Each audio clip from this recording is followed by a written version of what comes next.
Voici une maquette de l'œil que nous allons faire tourner dans un premier temps.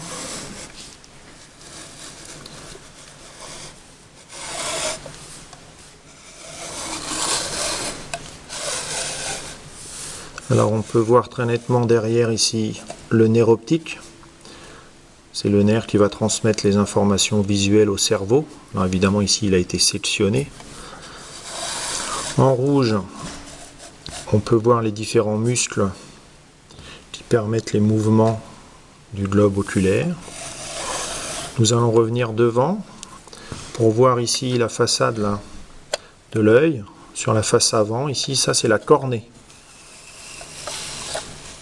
La cornée. Alors on devine derrière la cornée, qui donne la couleur des yeux, l'iris. Alors ici on a un iris plutôt gris, et on voit au centre de l'iris donc du noir. En fait c'est un trou qui s'appelle donc la pupille. Alors cette maquette peut s'ouvrir pour voir un peu à l'intérieur. On va enlever la partie supérieure. Voilà, donc ici on devine, voilà l'iris en bleu là, avec le trou au milieu, la pupille.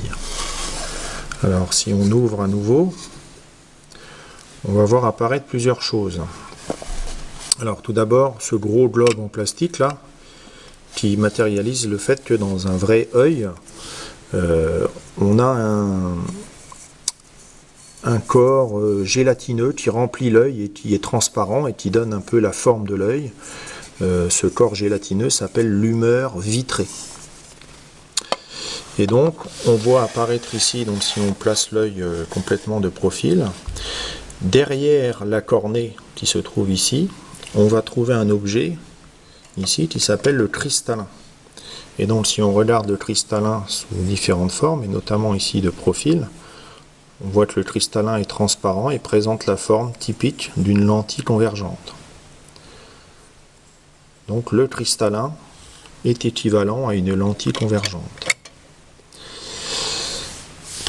À l'intérieur de l'œil, on voit ici tapissé de vaisseaux sanguins. C'est la rétine. La rétine, c'est l'écran de l'œil. Et cette rétine est en relation avec le nerf optique ici. Donc lorsque la lumière arrive dans l'œil, venant de la gauche, ici la lumière vient d'abord traverser la cornée, puis arrive sur le cristallin, puis vient finalement impressionner la rétine et les informations sont transmises donc par le nerf optique. Au passage, pour terminer, entre la cornée et le cristallin, ici, il y a ici un deuxième corps gélatineux qu'on appelle l'humeur aqueuse, à ne pas confondre avec celui qui se trouve à l'intérieur ici, qui s'appelle donc l'humeur vitrée.